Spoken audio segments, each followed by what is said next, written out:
Have you ever wondered why you spent so many years in school, sitting in classrooms, passing exams, memorizing formulas, learning history, science, and geography, yet no one ever truly taught you how money actually works? Not how to earn a salary, not how to save a little every month, but how to think about money, how to understand it, how to control it instead of being controlled by it. This question stays hidden in many minds, silently shaping lives without answers. The truth is simple, yet uncomfortable. Most money problems are not caused by low income. They are caused by poor understanding. Two people can earn the same salary, live in the same city, and face the same economy. One lives under constant pressure, stress, and fear. The other lives with clarity, control, and peace. The difference is not luck, it is not background, it is not intelligence, it is understanding. And this is where the education system quietly fails. Schools prepare you to survive, not to thrive. They prepare you to fit into a system, not to understand it. They teach you how to earn money, but not how money behaves. They teach you how to follow instructions, but not how to question outcomes. And that missing knowledge shapes entire lives without people even realizing it. From childhood, the system trains you for one path only.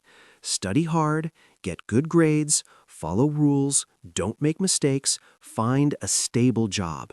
Work for 30 or 40 years, retire when your body is too tired to enjoy life. This path is presented as safety, as success, as the right way. But what it really creates are workers, not owners, dependents, not decision makers. Schools reward obedience, not independence. They reward memorization, not creativity. They reward repeating information, not understanding systems. Students learn what to think, not how to think. This does not make education useless. It makes it incomplete. Because money does not reward effort alone. Money rewards value. Money rewards leverage. Money rewards decisions. There are millions of people who work harder than millionaires. They wake up earlier, sleep later, sacrifice more, and struggle longer. Yet they remain poor their entire lives. Not because they are lazy, not because they are stupid, but because no one ever taught them how money actually flows. No one ever taught them the rules of the game they are forced to play every day. One of the biggest lies repeated in schools is the idea that saving money alone will set you free. From a young age, you hear the same sentence again and again: save money for your future. And yes, saving is important. It creates discipline. It builds awareness. But saving alone is not freedom. It is protection at best, and often it is fear disguised as responsibility. If your money only sits still, your life stays still too. Inflation quietly eats your savings year after year. Emergencies wipe out what took years to collect. Fear controls your decisions. You stay in jobs you hate. You avoid risks that could change your life. You say no to opportunities because you are scared to lose what little you have. Saving protects you from small problems. It does not protect you from a lifetime of dependency. Real financial freedom begins when money moves, when it grows, when it creates more value than it consumes. Money is meant to be a tool, not a cage. When you worship money, you become afraid of it. When you understand money, you use it calmly and wisely. Schools rarely explain this difference. Another dangerous lesson schools teach indirectly is the idea that being busy means being productive. From childhood, busyness is rewarded: homework, exams, assignments, deadlines. Later in life, this becomes long hours, overtime, exhaustion, and burnout. People feel important because they are tired. But money does not care how tired you are. Money cares about results. One smart decision can earn more than 10 years of hard labor. One valuable skill can completely change your income forever. Busy people feel important. Productive people become powerful. And schools almost never teach this difference. They teach effort, not effectiveness; movement, not direction. Time is another truth schools fail to explain. You can lose money and earn it again. You can never earn time again. Yet schools prepare you for jobs where you sell your time forever.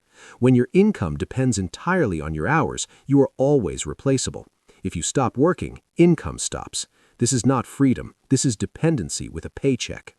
True wealth is not how much you earn per month. True wealth is how long you can live without working. Freedom begins when your time belongs to you, when you choose how to spend your days, not when someone else allows you to. Schools teach you to trade time for money, but never how to separate the two. Risk is another misunderstood concept. Schools teach you to avoid mistakes. One wrong answer means failure. One bad grade means punishment. So people grow up afraid to try, afraid to fail, afraid to look foolish. But in the real world, the biggest risk is never taking one. Playing safe forever is the most dangerous strategy of all. Every successful person failed first. They lost money, they made bad decisions, they trusted the wrong people. The difference is not that they avoided mistakes. The difference is that they learned from them. Money avoids the fearful. Opportunity follows the brave. Schools teach perfection. Life rewards progress. Another truth schools never explain is that your income is directly connected to the problems you solve. Schools say get a degree and you'll earn more. Reality says solve bigger problems and you'll earn more. A person who solves small problems earns small money. A person who solves valuable problems earns freedom. Money flows toward impact, not titles. Degrees can open doors, skills keep them open. A certificate may get you an interview, but your ability to create value keeps you paid. Schools focus heavily on credentials and very little on usefulness. The world rewards usefulness far more than paper qualifications. Schools also promote the idea of one job and one salary. Stability is presented as safety, but relying on one source of income is extremely risky. Companies fail, jobs disappear, industries collapse, economies change. People with only one income stream are always one decision away from crisis. Wealthy people understand something simple. Multiple income streams are not greed, they are security. One stream is survival, multiple streams are security. Schools teach dependency on a system. Life rewards independence from it. Debt is another topic schools oversimplify. Debt is taught as something shameful, something to avoid at all costs. But the truth is more complex. There is bad debt, which buys comfort and steals your future, and smart debt, which builds skills, businesses, and assets. The problem is not debt itself. The problem is ignorance. Used without understanding, debt becomes a trap. Used with strategy, it becomes a tool. Schools teach fear of debt, but never understanding of it, and fear without knowledge leads to poor decisions. Your environment plays a powerful role in your financial destiny. If everyone around you struggles, fear feels normal. If no one talks about money, ignorance feels safe. Schools rarely teach you to choose your environment carefully, but growth begins when you listen to people who are ahead of you, not just around you. Your mindset grows where your environment allows it. If your environment limits your thinking, your income will reflect that limit. Change your environment and your thinking changes. Change your thinking and your results follow. Money itself is not good or bad. Money is a mirror. It doesn't change who you are, it reveals who you are. If you are disciplined, money grows. If you're careless, money disappears. Schools teach math with numbers. Life teaches math with behavior. The final truth schools never teach is this: money is a skill, not a talent. No one is born good with money. It is learned, and anything learned can be improved. You do not need to be rich to start. You need to start to become rich. Small steps matter. Better decisions matter. Long-term thinking matters. If no one taught you this before, it is not your fault. But now that you know, it becomes your responsibility. Learn how money works. Respect it. Use it wisely. Because money is not the goal. Freedom is. And freedom begins with understanding.